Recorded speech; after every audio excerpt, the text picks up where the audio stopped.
विष्णु मधुसूदन कैटभारे नारायणाच्युत त्रिविक्रम चक्रपाणे दैत्यादिशार्जधर श्रीधर वासुदेव गोपाल कृष्ण हरये तव सुप्रभातम्।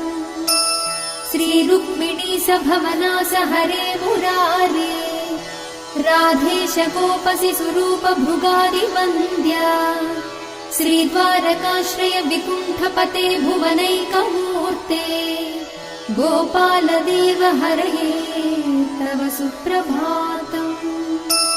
मीनाकृते कमठरूप वराहमूर्ते त्रैविक्रमाय नृहरे भृगु राम राम श्रीराम कृष्ण यदुनन्दन कल्किरूप गोपाल कृष्ण हरये तव सुप्रभातम्।